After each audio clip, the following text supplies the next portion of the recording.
In the shadows of the mind where secrets hide,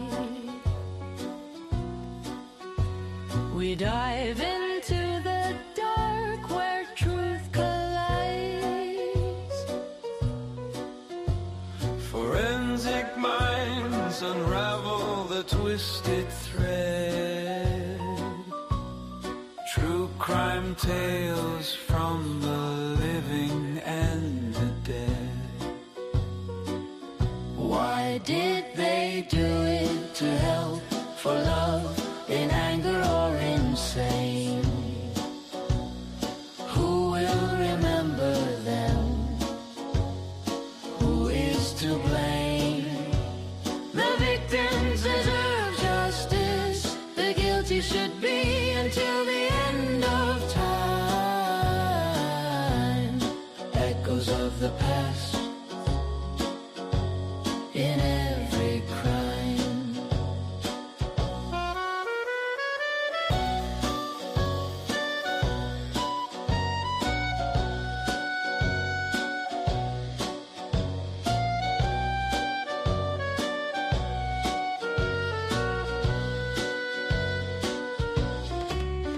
From the profiler's chair to the courtroom fight,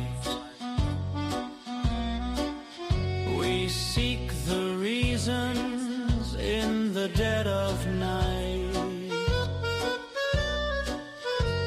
Motives buried deep in hearts gone cold. Stories of the broken waiting to be told. Why did they do it? To help, for love, in anger or insane? Who will remember them? Who is to blame? The victims deserve justice. The guilty should be until the end of time. Join the quest, uncover the line. All right, good morning, everybody. I hope that you all are doing very, very well. I am doing fabulous. My birds are a little bit loud here. If the birds are bugging you, can you put a 1, please? Actually, you know what? I think they are going to be, I think they are going to be a nuisance. Let me move them into their own little room that they have. It's a little sunroom, so they're happy, but let me move them instead of fighting, raising my voice and such. Okay, I'll hold on. I'll be right back. Hold on 1 second. I'll leave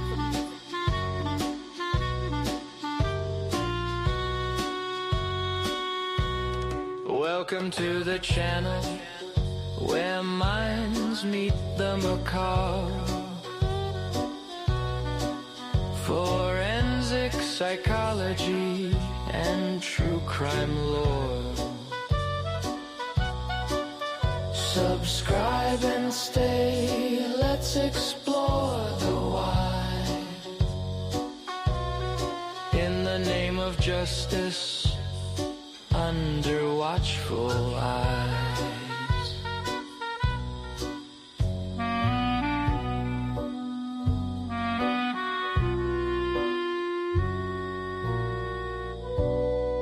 Wow, was that perfect timing or what? That's crazy how perfect that timing was. Okay, so good morning, everybody. Welcome. Today, excuse me. Today is August the 6th, 2026.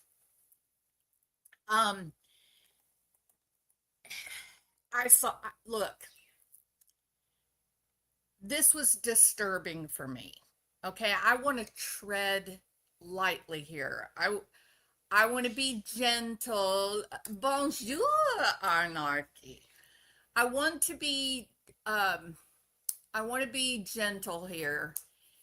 and I want to show my respect to Grayson. Um, and this is not about Grayson's loss. Okay? I want to be very clear. That is not what this is about. That has, there's nothing about that involves me whatsoever. My concern, my discomfort was the manipulation. Okay, that was what was so disturbing to me, and I felt like there was something. I do feel like there's something from this content here that that is worthy of mention. I think there's an educational element here that really matters. Okay. I am so sorry. I have something stuck in my throat. Just 1 minute.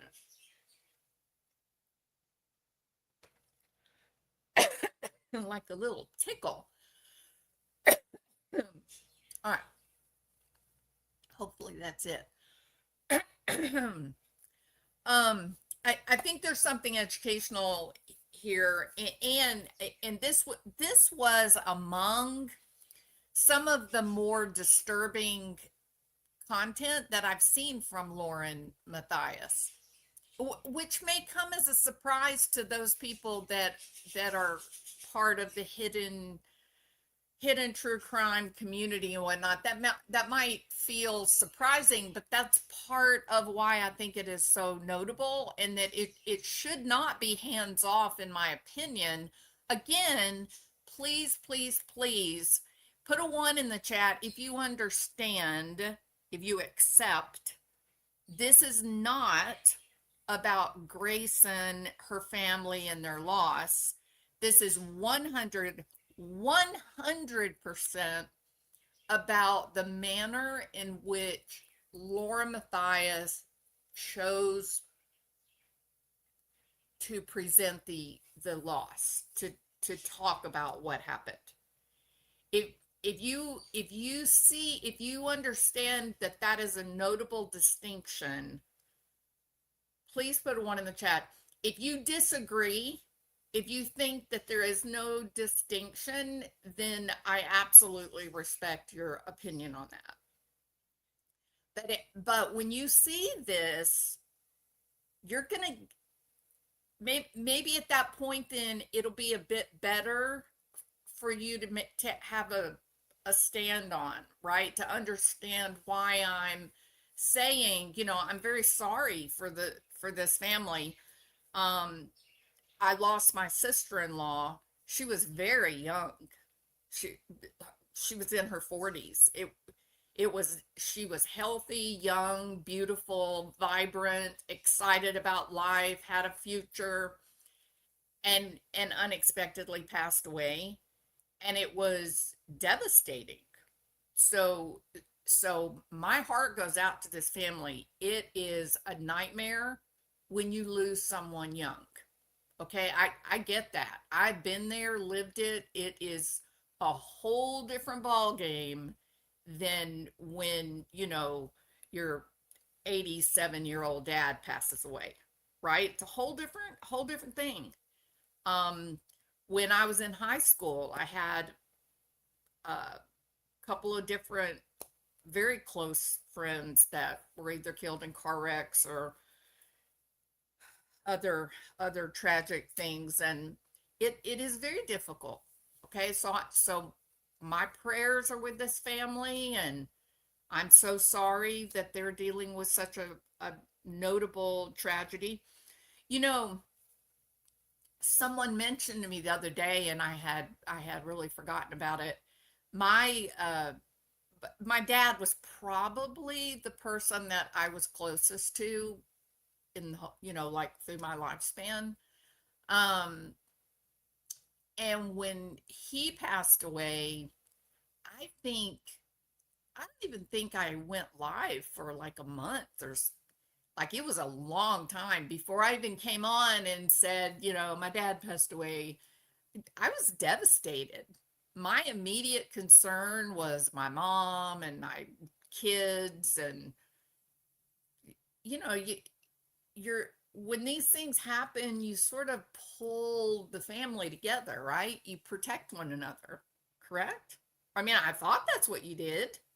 Well, if you can't tell, take a look at Lauren here. She is in grief, you guys.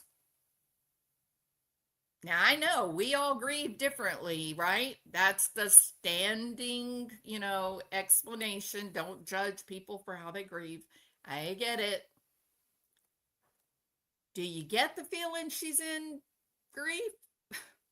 Is this one of those weird situations where someone's eyes don't look any different if they're smiling or if they're sad or if they're just normal? Thank you, Anarchy. Condolences to Grayson and her family. Yeah.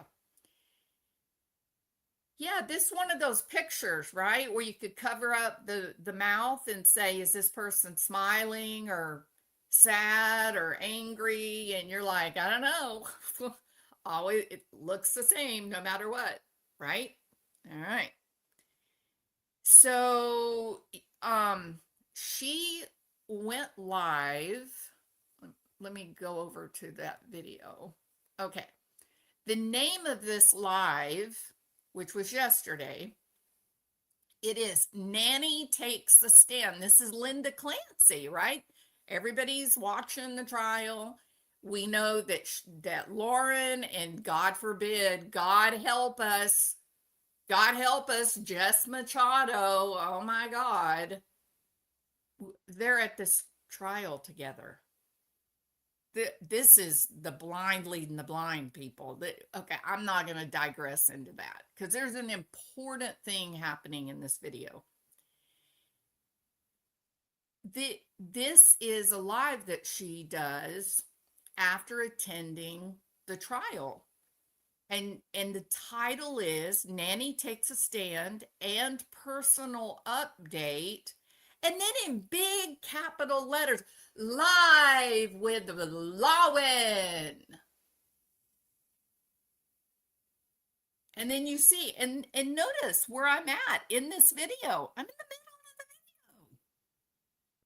See that? Listen to this. Oops, come on. Let's go. Taking care of it and taking care of him and taking care of their family dog and doing what she always does. And then we went to bed, and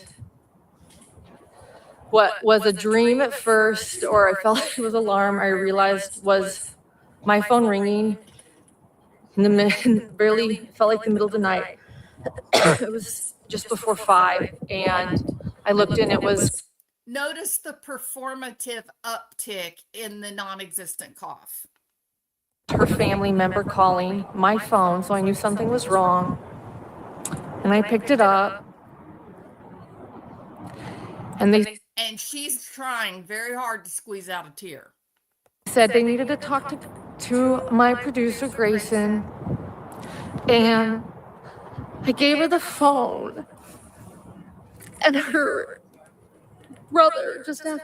Okay, now then, if we go, so she finally gets herself up to a point of emotional exhibition, correct? Okay.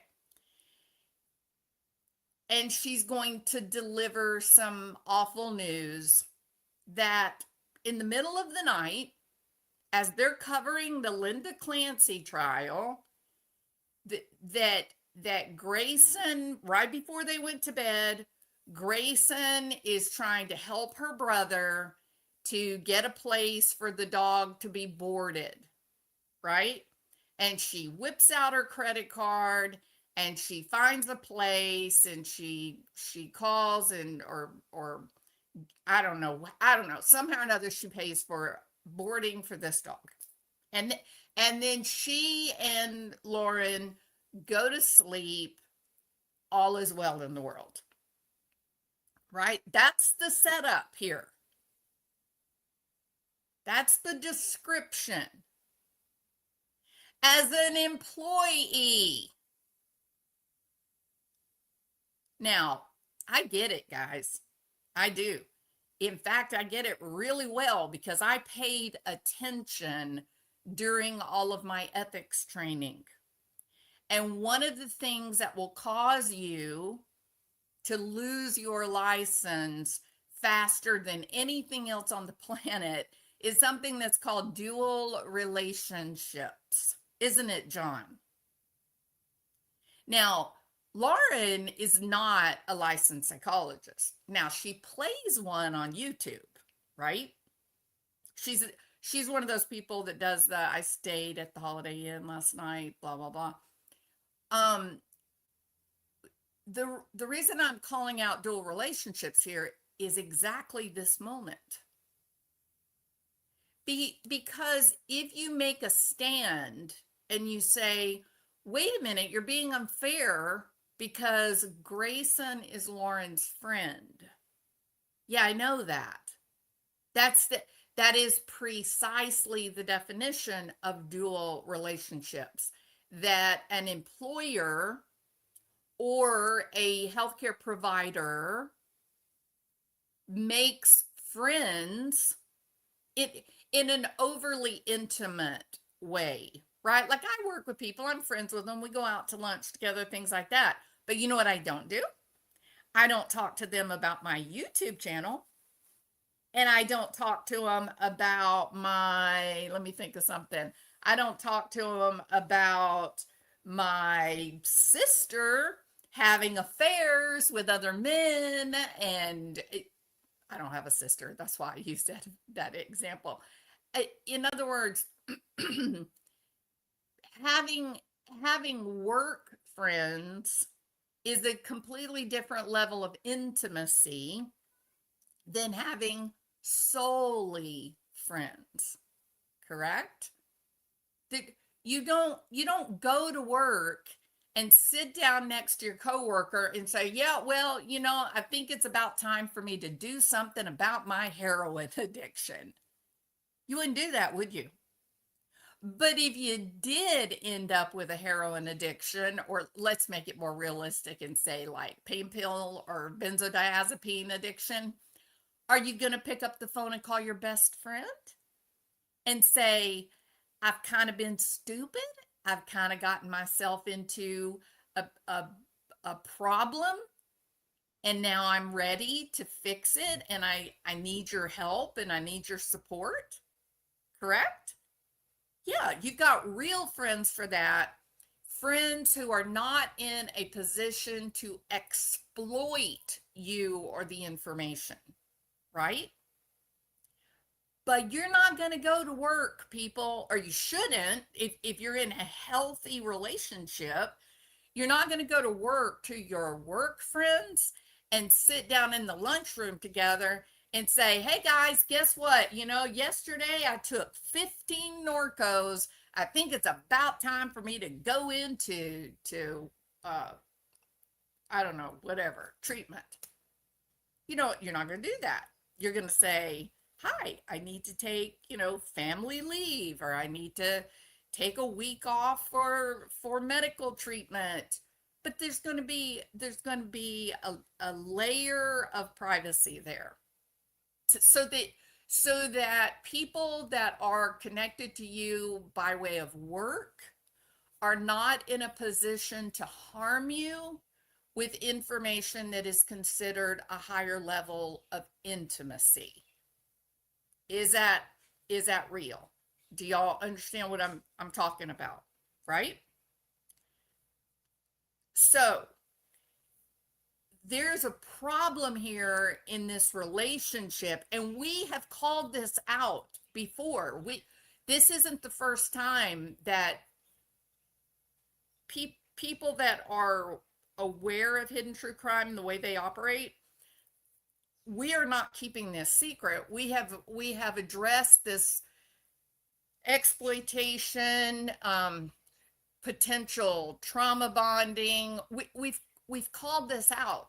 There's some very real issues here that in terms of coercive control that somebody would be very interested in. For example, if there was like a licensing board who was questioning your professional ethics, they might want to know that you moved your employee into your home and that employee doesn't just work on YouTube content, but now she's babysitting your child without extra pay. And that the family has kind of co-opted your dog and taken over your dog, and you no longer really have your emotional support animal because now Lauren has an emotional support animal. Oh yeah. She says we're sharing the dog. No, Lauren, that dog belongs to Grayson for her health, not for your health. If you need an emotional support animal, you and John and your child should go get it and leave Grayson out of it. That's her animal. We've talked about when everything was going on with Hey Christina Mack, we talked about seeing Grayson at the restaurant table, trembling, weeping, because somebody convinced her that the stalkers were going to kill her. Remember that? Yeah, the stalker that Lauren was talking about was somebody, we're not really, to be fair, we're not really sure. Was it Christina Mack? Was it ballet shoes? Was it Sarah Crossbody? We don't really know who the 9-hour live was completely about. It was more an amalgamation of anyone that Lauren could think of that might know that she's a liar and manipulator. And then apparently Lauren proceeded to really talk up the dangers of stalking. And that she was in danger because stalkers sometimes kill. And Grayson, you're with me all the time. You're in danger too, girl. You're in danger, girl. And Grayson she doesn't have the maturity to look at Lauren and go, oh my God, the performative nature of all this emotional manipulation is just off the charts. She's legit afraid. See my point? How about this? Is this a problem? When you have your employee go on to another questionable YouTube channel like Websleuth and speak up for your employee, speak up for Lauren, is that a problem? Absolutely, it's a problem. And there's not an ethics board anywhere in this country that wouldn't look at it as a problem. John Matthias, and you damn well ought to know that. It was, in fact, Lauren that made these posts on public platforms talking crap about crime victims' family members. She did it. You know she did it. Nobody lied about Lauren. Now, these are only a few of the things that we've had witness to, because this woman puts videos up, evidence, if you will. This pattern of behavior that is willingly put up on this channel, it demonstrates a significant power imbalance. Significant, not minor. It it demonstrates a shocking level of dependency. And I ain't saying which one is the dependent one, okay? It is creating conditions. This is only my opinion. It looks like trauma bonding in action, right? There are some core uh, requirements for trauma bonding to occur. And, one of those is being able to have full influence over a person. The minute you move Grayson into your home, you've now you have violated that dual relationships clause of your ethics guidelines. And housing is critical here. Housing and sexual relationships, right? Housing, because you don't have the expectation that, or the awareness that you are public. Anyone that goes into their home, their apartment, their RV, wherever it is you're living, when you get there, you have full belief that you are operating in privacy. If you agree with me, put a 1. If you disagree, put a 2 and explain why you think I'm wrong about that. Same thing like with a relationship, like a sexual relationship. Um, if you are speaking to someone that you are in a sexual relationship with, or let's say a committed relationship, you fully believe that this is a trustworthy confidant. It doesn't have to be spelled out. It is, it's kind of a rare thing. If I were to look at my husband and say, I'm going to tell you something, but you got to promise me you're not going to tell anybody else. And then I follow up by talking about some embarrassing thing that happened to me. That would be really weird, wouldn't it? I don't need to get an additional promise from him. We both know, if I go and I say, oh my God, you'll never believe what I did today, and then I tell him something humiliating or embarrassing, he is not going to go share it with people. He's not going to go and tell my kids or tell friends or my brother or anything like that. He's going to recognize, okay, this is a communication within this specially protected, trustworthy relationship, right? Same thing with the house. When I come home, the door closes, I may go ahead and pull my shirt off right there at the door, because I'm not worried about people being in my house that I don't know, that shouldn't be here. I'm not worried about people being able to see me, or I'm operating 100% in privacy, right? And legally, that is true. I'm granted that level of heightened privacy. Okay. Now, when you have an employee and you start inviting them to live in your home, even if you say, hey, we're going to be doing a lot of work over this life of the Linda Clancy trial. Why don't you plan on staying at the house with me and John for 6 weeks? Okay, for 6 weeks, you no longer have the expectation of privacy in your home. And Grayson damn sure doesn't. All right, right then and there, you've opened up your house outside the protections of private sanctuary. I'm not even going to share a hotel room at a conference with someone else. That is not happening in my world.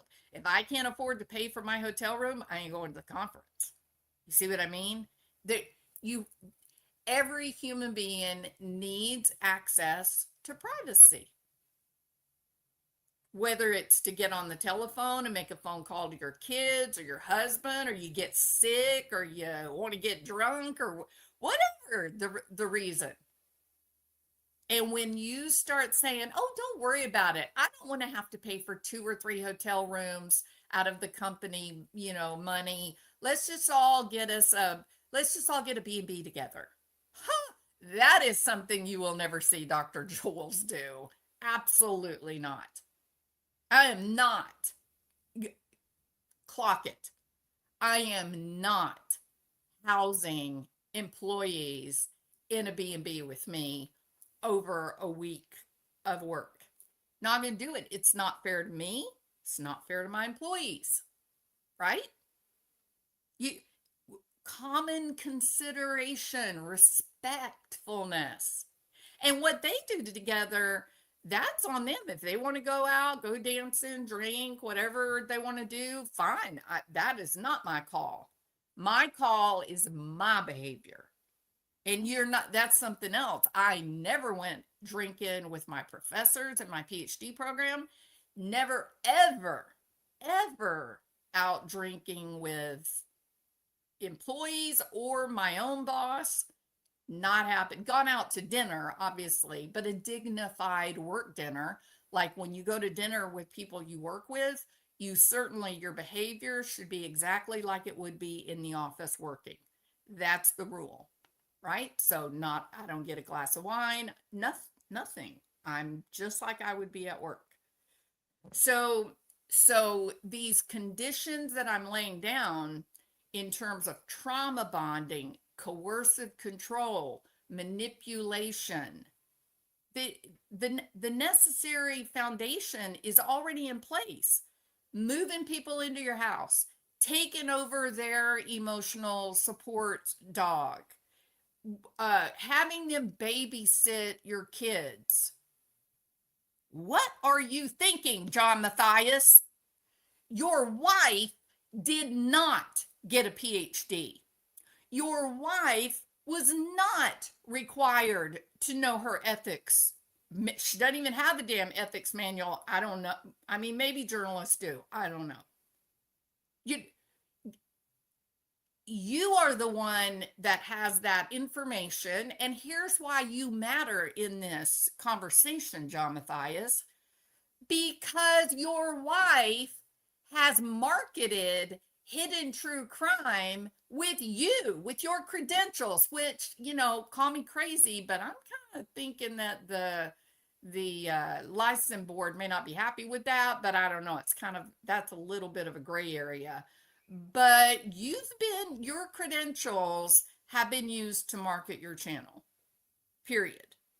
Which means you have a responsibility to make sure that any content coming out of that channel is something that aligns with the higher standard of behavior found in the ethics manual or your state law, whichever is the higher standard. Correct? Isn't that what you learned in your fancy schools? Okay. My granddaughter's going to have a roommate for the first time in school, a certain amount of confidence in that case too. I'm going to speak to her about not gossiping. Oh my God, sis, it is a must. These girls, when they go off to college, you just wouldn't believe how the gossiping gets them all in trouble. They have to avoid the gossip. And my opinion is, not that it amounts to much, but as mom, my opinion is, if you have a best friend, like if your daughter has a best friend from like high school or whatever, probably a good idea not to like share an apartment. You know what I mean? So everybody's different. Everybody does great. Sometimes best friends do get apartments, but the dynamic changes so much in college. If you're best friends when you go there, you may not be best friends when you leave if you move in together. It's kind of a murky area, but that was always my advice to my daughter. And I told my daughter, keep your mouth shut. Don't you gossip. Don't be that girl, because whoever it is that you're talking about, they're always going to find out. Always. and it's always true, right? So yeah, don't do that. Okay. Um, so I want to one more point that I want to make. So these the foundation for trauma bonding, and I'm not talking about psychobabble, self-help book trauma bonding. I'm talking about actual manipulation, human control of others. Moving your employee into your house, now you create true dependency and practical dependency, um, because where we live, we do have an expectation of privacy that really won't exist for Grayson as long as she's in Lauren and John's house. It just won't be. So it creates practical dependency, and it's also quite isolating, right? For Grayson, it is isolating. It takes her away from her friend group. It takes her away from more regular contact with her mom and dad. There's a lot of issues. It has definitely robbed her of her committed close relationship with her support animal, because now we see Lauren all rolled up with the dog on the sofa. It's so bizarre and so unhealthy, in my opinion. Okay. Look, taking over the emotional support animal, that is a very, very controlling move. Frankly, John, I question why you were not horrified. I I'm struggling, John Matthias, to understand why you're not sitting back in your own house watching this dynamic between Lauren and Grayson and this dog. And when you see the dog start being the one on the sofa or in the bed with Lauren, why you're not being notably shaken. I'm not going to go any further than that, but you should know what I'm talking what I'm talking about here. Okay? So it the, the Grayson got the dog as a companion. She describes the dog as her emotional support animal, which is a prescribed therapy tool. Sometimes we actually sometimes we actually invite clients, patients to get a support animal. In the case of autism or trauma, these dogs are invaluable. Things like brain injury, um, if there is seizure activity, these dogs form they perform a physical support to the person by lowering blood pressure, normalize neurological activity. Even in the case of therapy dogs, and I'm talking about well trained therapy dogs, like these dogs are, well, the two that I have worked with are insured for like $150,000 because they're training. But they'll like there's big black lab that is trained to get on the floor, crouch down like in front of one of the little kids who's trying to learn to use leg prosthetics or maybe have braces on, and the baby knows to sort of hang over his back, and then he stands up like really slow to help her get up onto her feet or him onto his feet, right? So some of these therapy dogs are literal therapists. Like they're not just cuddly, sweet, cute dogs. They're animal. They're working, right? So it just seems particularly controlling to bond with the dog, because then there's that divided loyalty, right? So little Sage, my little dog here, um, loves me. Sage is my buddy, especially since Drover passed away. Sage stays with me all day long, right?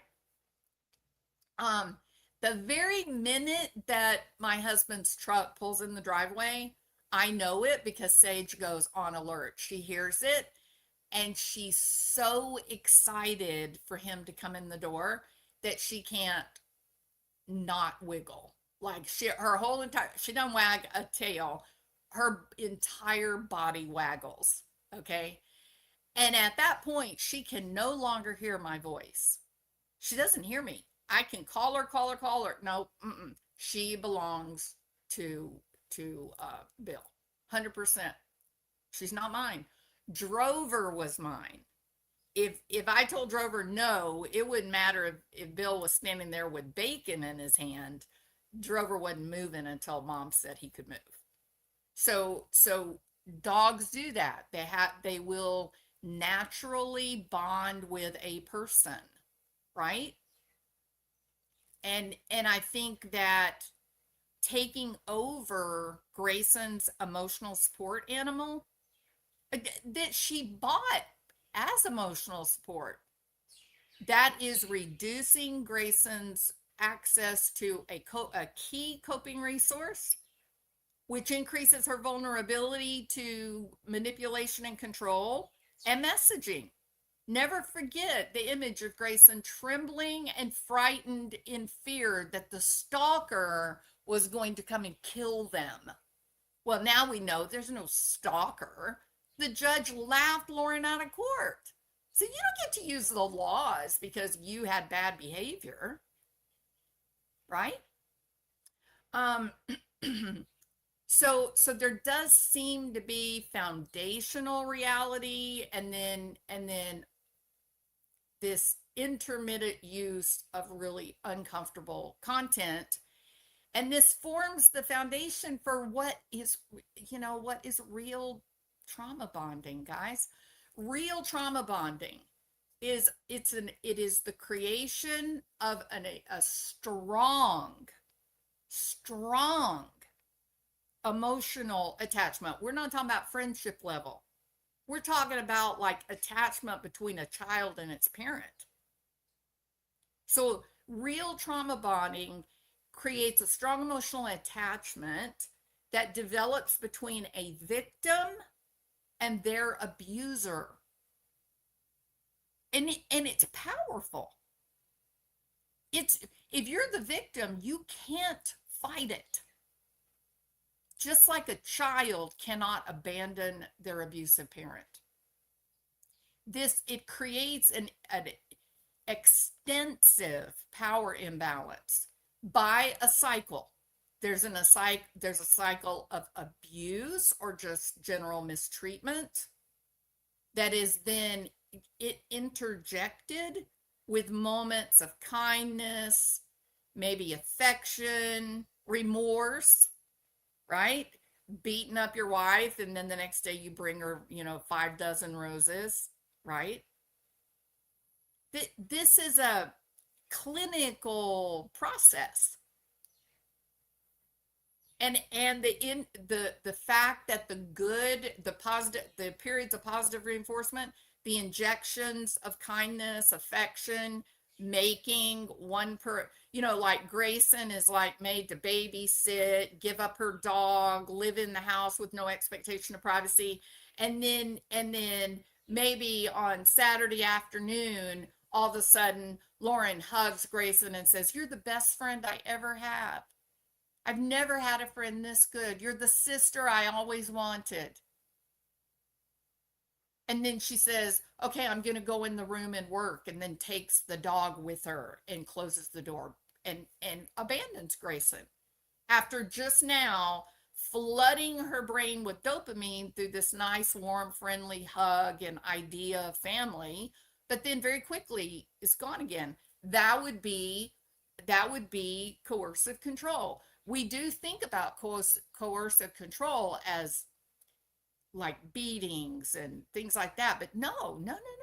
With women especially, emotional manipulation can be incredibly powerful. And so the unpredictability of these injections of kindness or these injections of increased serotonin and dopamine, that goes along with behaviorism and this notion of what is called intermittent reinforcement. It's the way that slot machines work. Intermittent reinforcement is the reason that slot machines are so addictive as compared to, like, you know, playing blackjack or a 5 card stud or whatever. The intermittent reinforcement, the unpredictability of the good moments, because you don't know when it's going to happen and it seems to be fleeting and it doesn't seem to be something within your control, it creates a period of intense hope. Hope that you already feel like you're going to win that $1 million or that $30 million. And you don't know you're not going to win it until all the numbers of the Powerball are on the screen and you go, oh, I just spent my last $5,000 believing I was going to win the Powerball and I didn't, and now I don't have any money at all left. See what I mean? So it's a brutal process of emotional manipulation. It creates intense hope and then dependency. And then you feel so down and bad that all you want to do is feel hopeful again. So it creates an intense bond, emotional bond that is loyalty is the hallmark. Loyalty to someone who doesn't deserve your loyalty. Someone who's mistreated you. You just become loyal and you just think, well, we got to overlook these negative things. I know my husband beats me, but you're ignoring all the good things he does for me. See what I mean? It's very difficult. We see this type of trauma bonding very often. It's always a part of domestic violence. In fact, in order for the conditions to be met for domestic violence to occur on a regular basis, trauma bonding has to be a part of that. Otherwise, the victim says, screw you, and gets out and goes away. So what keeps them there? Okay. It's also commonly seen in narcissistic abuse when somebody gets into a relationship with, narcissistic girlfriend or boyfriend or narcissistic parent or brother or sister or whatever, coercive control. This type of trauma bonding is really common. Cults, this is a cult activity. Trauma bonding is the way that cults work. You know the Jim Jones cult where they drank the Kool-Aid that was laced with poison? Guess what? He had done it many times before without the poison. Why did he do that? Why did he have his flock, his harem, his people go through the motions of mass suicide? They're coming to get us. On the fateful day of the Lord, we're going to drink our Kool-Aid and we're going to go peacefully to heaven together as a group, as a family. We're going to practice because God wants us to practice. And then they all stood in line and they all obediently drank their little glasses of Kool-Aid. They gave the little glass of Kool-Aid to their children. And then they all went and laid down in their cabins. There was just no poison in it. Why did Jim Jones do that? So when the real time came, when they really did have to end it because he was about to be arrested, nobody would balk. Nobody would stand back and say, well, wait a minute, I don't want to die. And in fact, that's exactly what happened. People did get in line. They believed it was another, practice run.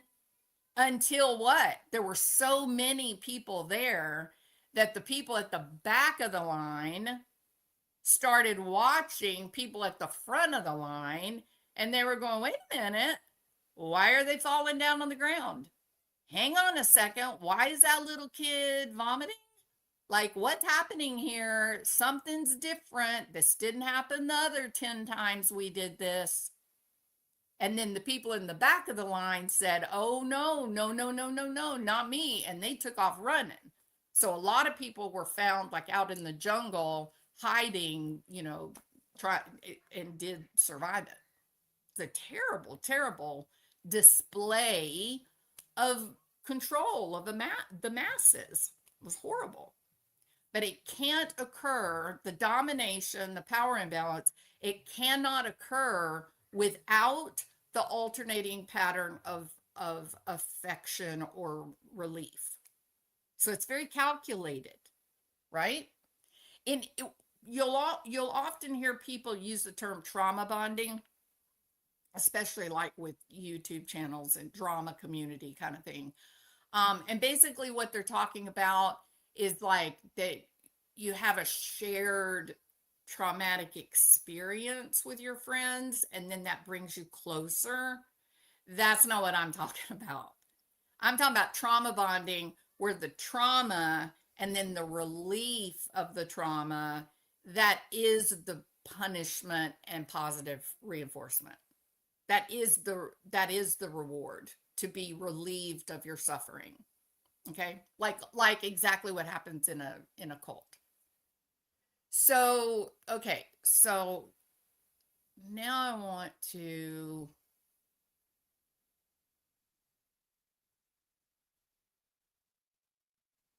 if the governing body asked Jehovah's Witnesses to do this, they would. Oh, I'm sorry, y'all. Let's see.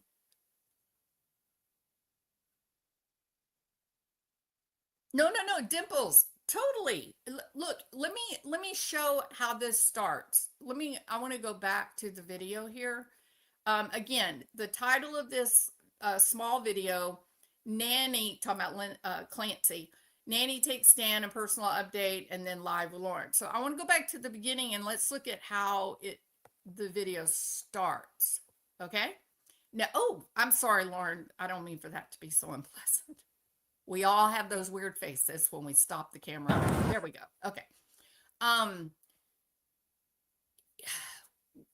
There was a lot about this video that really bothered me. Okay. Now, obviously, people enjoy the way that Laura Matthias presents true crime, or the way that Grayson edits their videos, or the analysis that John puts out there. That's not what this is about. That I understand that.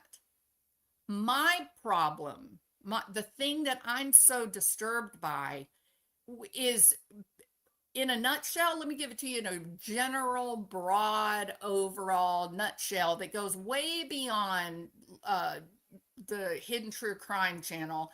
YouTubers behaving badly. Just that whole umbrella, okay, title, right?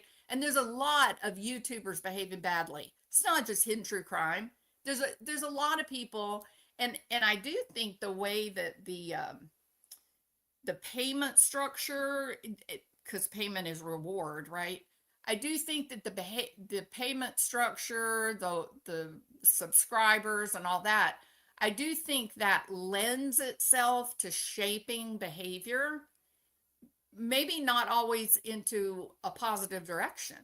Like, for example, Brittany J. She's one that I would put under that umbrella, YouTubers behaving badly, that she had done a great like true crime discussion channel. She didn't like do FOIA requests and bring receipts and all that, but she had a lot of people coming into her channel to talk about these crimes, to have public discourse, right? And it was great, and people were really enjoying it and having a good time, and they made a friend group. And then what happened? She fell off headlong into drama, and she realized, I think, that the views that come from drama, why? Because there's trauma bonding in the drama community.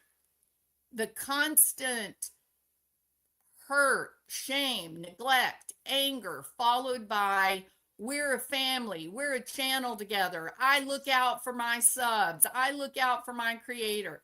All of that is trauma bonding. And she realized, that's getting me a lot more views than my legitimate true crime channel content. And so now all she does is just screaming and yelling and cussing at people. And you get rewarded by YouTube to do that.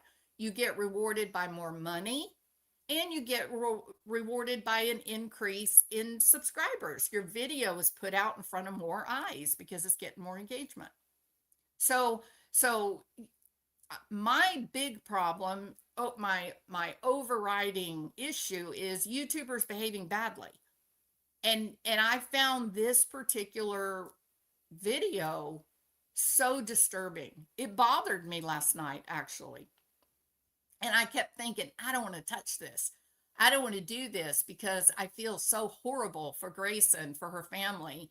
And yet I woke up this morning and I played this again and I was like, holy crap, this is not okay. So let me show you what I mean when I say it's not okay. So this is about Clancy's trial. Let's take a listen. Let me sit this down. I just realized I should have maybe let some people know I'm going live. Stick with me while I text somebody real quick. Hold on. Okay. That was really sad. We just heard Nanny Elaine Rossi on the stand. I'm outside the Plymouth County Courthouse in Plymouth, Massachusetts. It's day 7 of the Lindsay Clancy trial. I'm in the courtroom. Good. Okay, I see somebody here. Right off the bat, I'm thinking, okay, of all the people I know that have been watching this trial, we've abandoned it. Do you want to know why? Because it is gut-wrenching. It is the saddest thing that I've ever seen in true crime. This is it. This is it. So most of us have said, I cannot watch this parade of broken hearts day after day after day after day. It's too much. But Lauren elevates herself and says, I'm in the courtroom. It doesn't matter that it's being televised and you all can be in the courtroom too by turning your television on. She's elevating herself to say, I'm in the courtroom and therefore I have credibility. I realize that I haven't done a live in a couple of days. Period. Right there. She's acknowledging, I haven't done a live. I haven't been doing my lunchtime lives. Haven't gone sat in the car. Haven't done evening live. It's all been edited, cultivated content. Right? So I thought I better go ahead and do a live because it's been a while. Right? She makes it sound like it's all about the trial. Listen to this shit. Forgive me. It's been so busy. But today was it was very sad in there. And then I want to share something personal going on too. So everybody's up to date with what's happening. Okay, so now we're gonna say, oh well, the Clancy trial, we're not gonna worry too much. It was bad, it was horrible, it was devastating, and I also have some personal problems. No, you don't. No, you don't. And if you were conducting your business with ethics in mind, you wouldn't be making an announcement to your channel that you have a personal problem, because you don't. Grayson's mom and dad, that is who is dealing with loss and grief. You are not. You are the adult. You are the employer. It's your job, Lauren, to take over and say, my employee is dealing with a devastating family situation, and they need to go and do that without any worries about work, without any worries about their job. My role is to say, Grayson, you do exactly what you need to do. Here, let me get you a first-class ticket home. Let me get you on the first plane, nice, comfortable first-class ticket so that you've got your privacy if you cry. Let me help you. That's your role, Lauren, not this. More of what you did to Kay and Larry Woodcock, what you did to Colby Ryan, which is to take the loss of their families and pretend like you're part of the damn family. You are not. You exploited Grayson. The nanny was actually it was a prosecution witness, but it was clear that she I'm not loved gonna listen to all Lindsay. this She did because use the we word know I what it loved is. her, not current, but loved. I think what she's doing here, this is a guess on my part.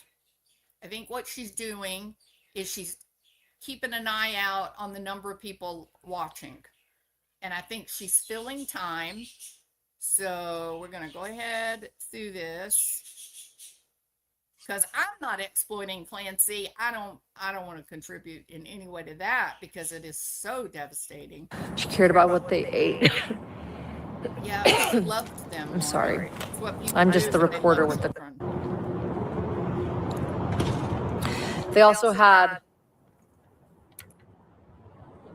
They also had the DNA samples, explaining who the blood, that it was Lindsay's blood. What are you doing, Lauren? Go over all. And we will probably perhaps do our live a little bit earlier today. So hit subscribe and hit notification so that you'll know when we decide to go live, because there is stuff going on. On airplane, huh? I do have permission to share this, but Hidden True Crime Team is experiencing a bit of a tragedy, a tragedy. I'm sorry. Did you say Hidden True Crime is experiencing a tragedy? What? Really? I don't think so. I don't think Hidden True Crime is experiencing a tragedy. I think your employee is experiencing a tragedy. You're not. Your YouTube channel damn sure isn't. And look, again, maybe I keep reading more into John Matthias than is substantially there.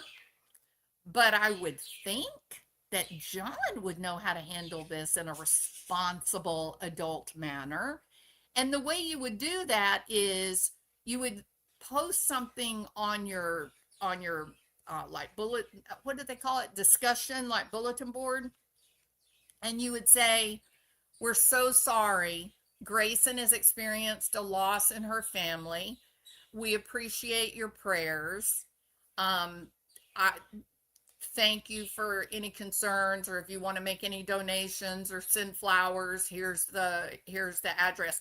And then you leave it alone, Lauren.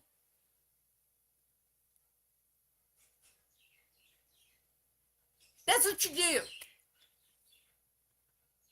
You don't ask yourself, how can I make content out of this? How can I make Grayson's loss, how can I make that about me? Oh my gosh.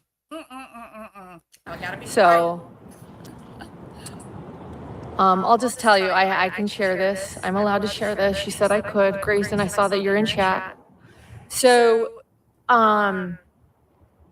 last night, so Grayson's brother, they're 2 years apart, and she's always, I'll say this, everyone has their struggles, and her brother really relies on Grayson. Okay, so now we're going to go ahead and violate his privacy more than you already did on the Patreon, right? We're just going to keep on. These people around you in your life are nothing but fodder for more money. You're as mercenary as they get. Why would you do this? Why would you do this? And for Dimples or for anybody else in the side chat, am I off base here? Did anybody else watch this and think, oh my gosh, what's happening here? What are we talking about? number one, why did you start alive talking about this nightmare trial that's so sad and so devastating? And now you're talking about an employee's family loss. But you're crying and you're saying, "We've had a loss. I'm so sad. I have had a loss." What's wrong with this picture, guys?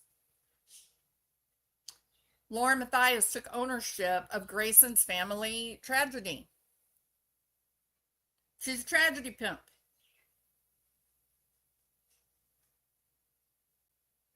It's CG.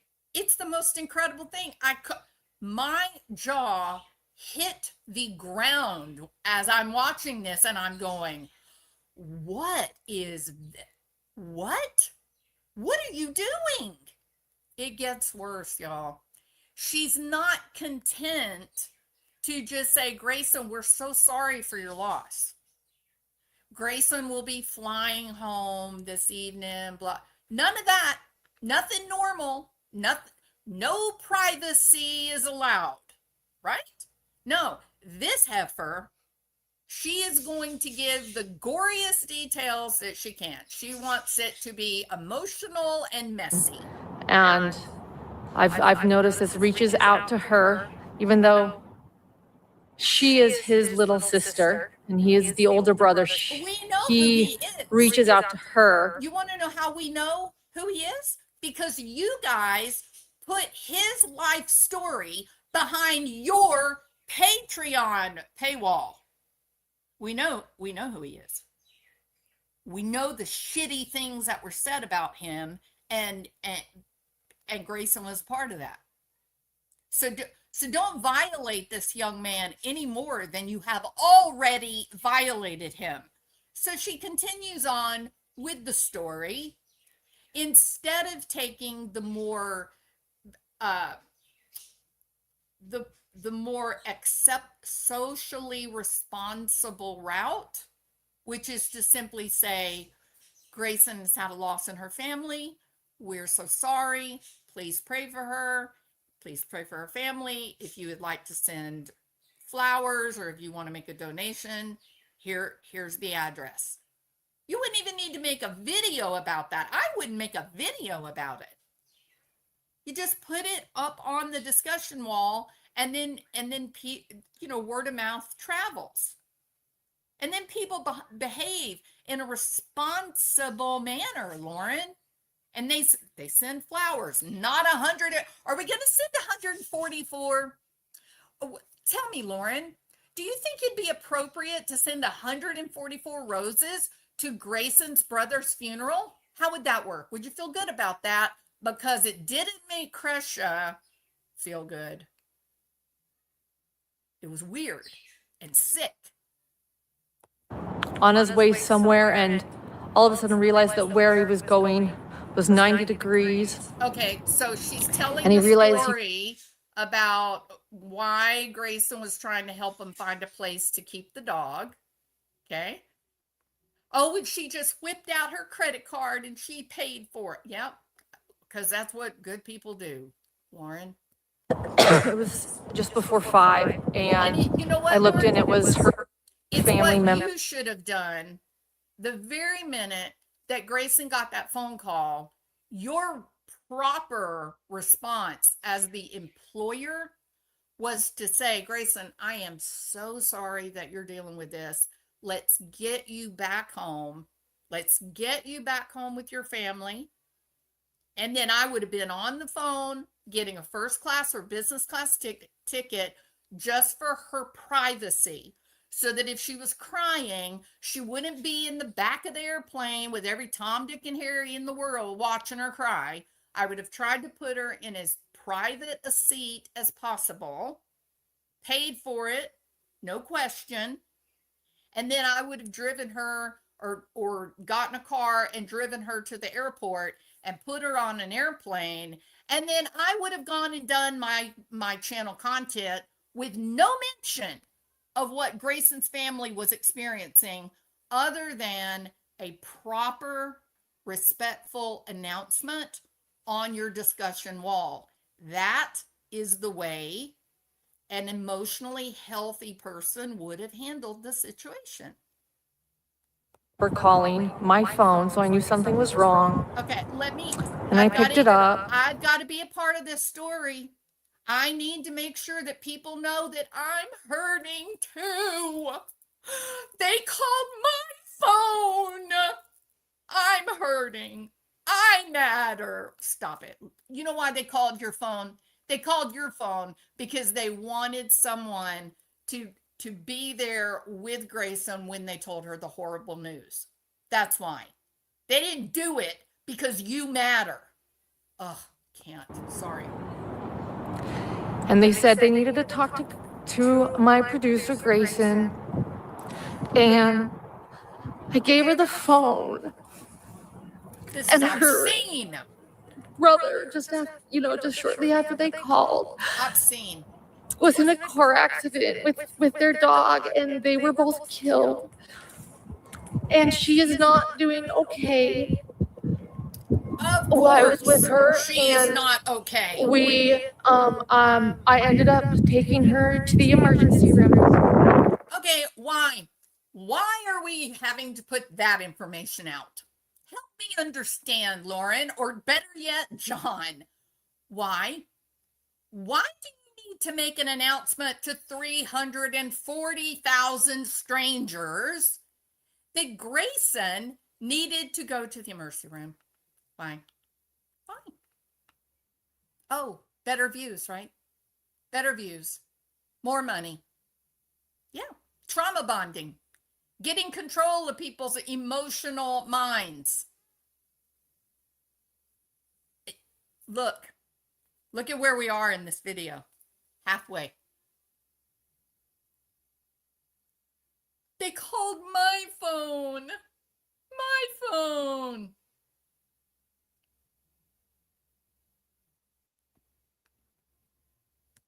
It's just awful. Really and truly, it's the worst display of YouTubers behaving badly, in my opinion. Yeah, Carolina, that's what it looks like to me. It looks like a way to make content. It looks like a way to get a viral video. And I think it is a nightmare. Number one, it's a nightmare that Grayson's brother, who was already violated through the Patreon live they did. Y'all remember that? It's over on Everyday with Jay. If you'll go over there, you'll find it. The things they said about this young man it was just terrible. It was so private. It should never have been talked about. But what did Grayson say? Oh, I have permission. I have permission to share this. Okay, if you had permission, why wasn't he there? Why didn't you let your brother come and tell his story? You see my point? Now she's giving Grayson the exact same treatment by saying, I took her to the emergency room. She was overwrought and needed some help. A lot of people need help, Lauren. You may not understand that.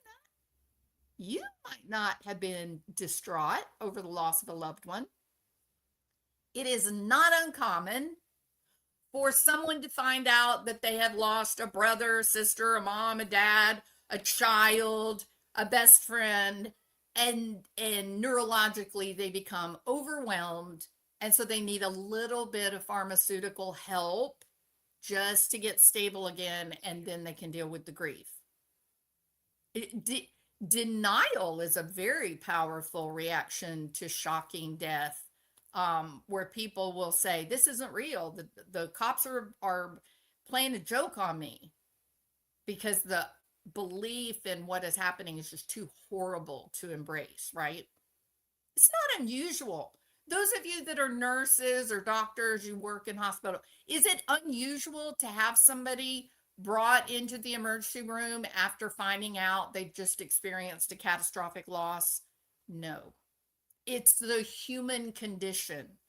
It's it's actually one way that the body kind of protects us from the loss, is sort of like by, overwhelming the system. So, so yeah, and that was the other thing, CJ. I thought, or CG, I thought, wait a minute, you're saying, oh, good, Grayson's in the chat. Excuse me, no one should be in the chat. You should be helping her. If you had to take her to the ER, then you left her to go to someone else's tragedy, Lauren? Okay, I'm yelling again. Ugh, outrage. You literally abandoned your employee slash best friend to go share in another person's tragic loss and left your employee alone, when what you should have been doing was making arrangements to help your employee get home safely to her family, not your family, to her family, so that they could be together and support each other, because that's what families do. Am I wrong on this, y'all? Am I looking at this in a weird upside down world way? Or is this what would happen in a normal world? Instead, Lauren, you're saying to 340,000 subscribers that you took Grayson to the ER, and then you took her home and left her alone so you could go cover the trial, a trial, Lauren, that is televised, that you could watch from your hotel room, Lauren, until it was time for Grayson to go to the airport. It's so confusing to me. I don't understand, Lauren. And I really don't understand your lack of guidance from your professional psychology husband. Like, why didn't your husband explain this to you? If you don't know how to act like an adult, why didn't he explain to you, don't leave her alone? She doesn't need to be alone in a hotel room or a B&B in Massachusetts. She needs to be in a protected position. And if there's anything that she needs, someone needs to be there to get it for her. And you need to help her get packed. And then you need to drive her to the airport and walk with her until she goes through security. You need to be there for her. That is what a responsible employer or even a responsible friend would do. It's just, you're mystifying to me. Your behavior is so odd. The 144 roses at JJ's memorial, 100. What in the world went through your mind to say, oh yeah, this is a good idea? No, it's a horrible idea. That 144,000 people, they were the symbolic motive for the murder of that little boy and his sister. Oh, it's just so bad. And yet, this will be treated as yet more content.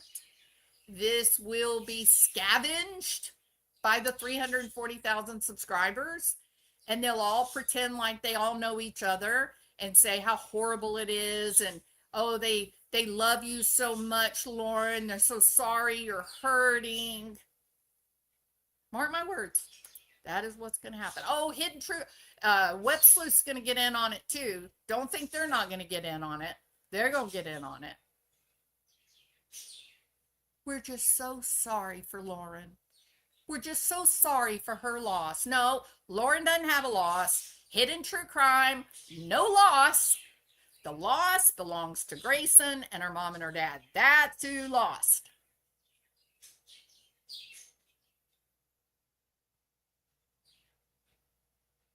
Yeah, absolutely, CG. Exactly.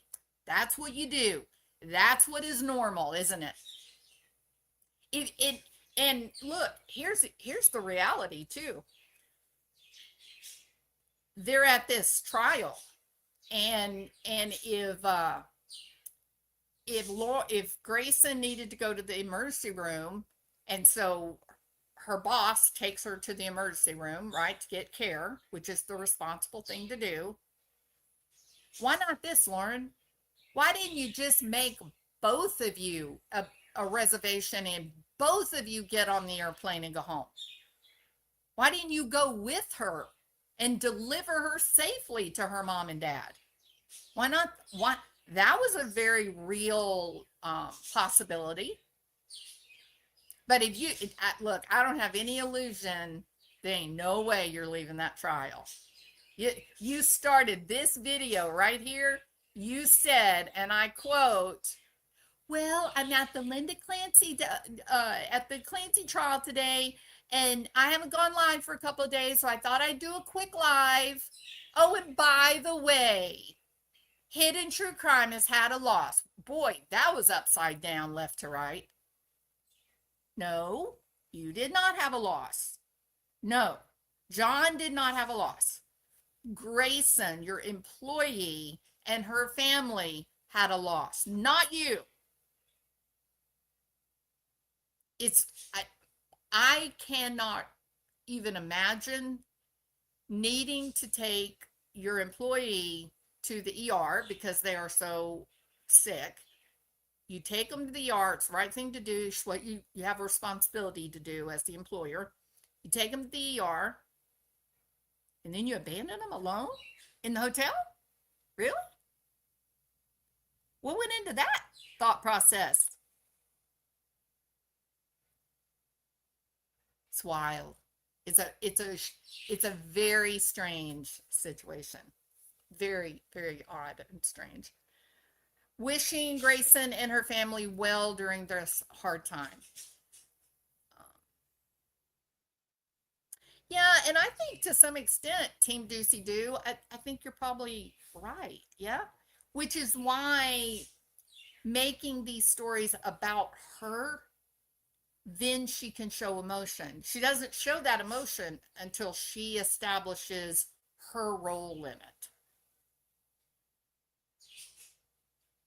It's very weird. Very weird.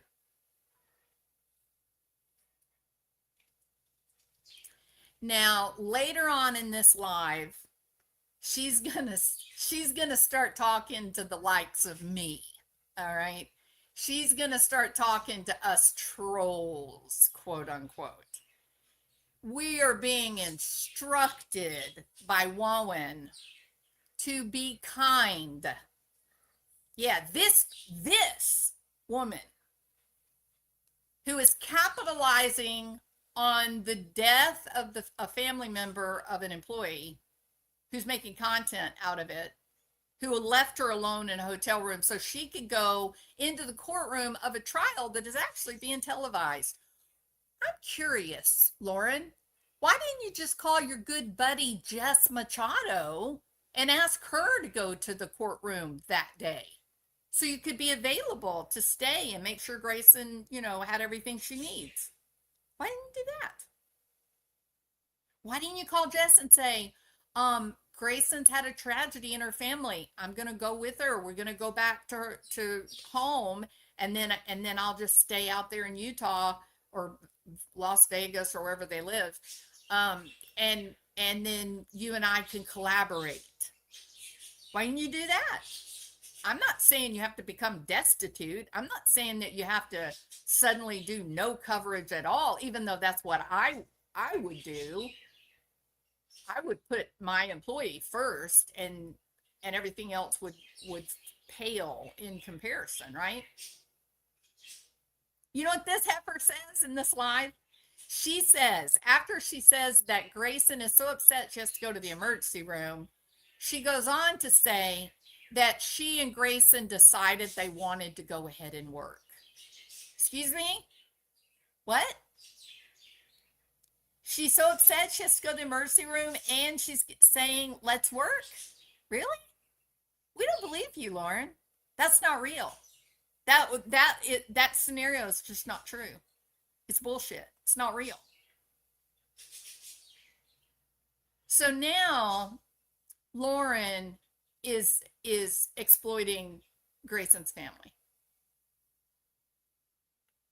It's never it there's no boundaries. There's no healthy boundaries. And this is what hurts people that are victims, family members of crime victims. This is what hurts them, the exploitation, the taking ownership of something that doesn't belong to her in the name of views and money.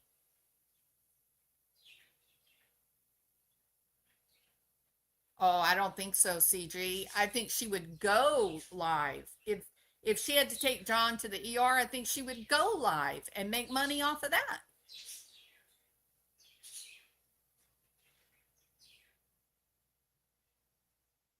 So sad. It's a really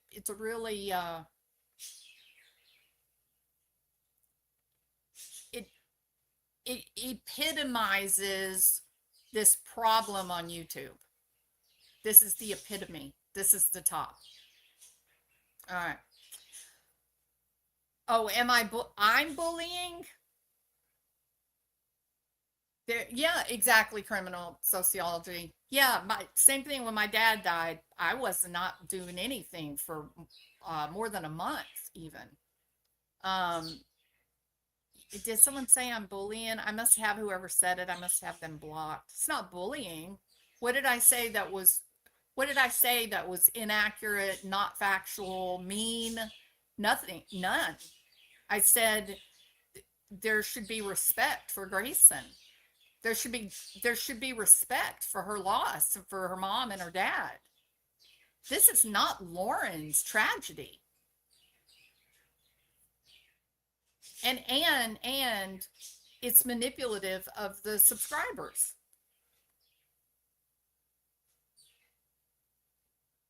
I didn't see anybody say that I was bullying.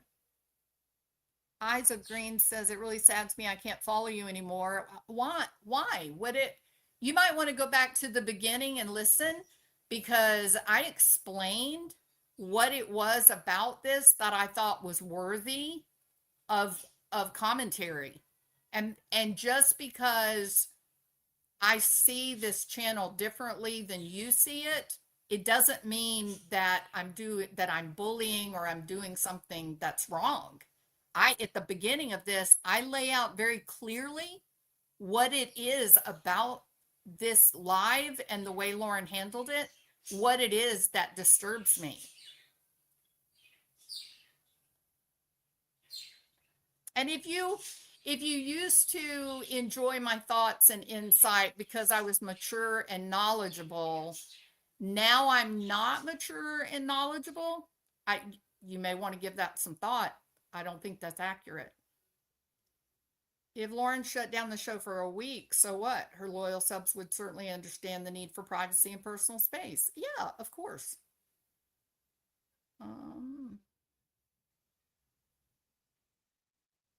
Yeah, I would have absolutely taken care of Grayson. My thoughts wouldn't have been anything but Grayson. And I would not,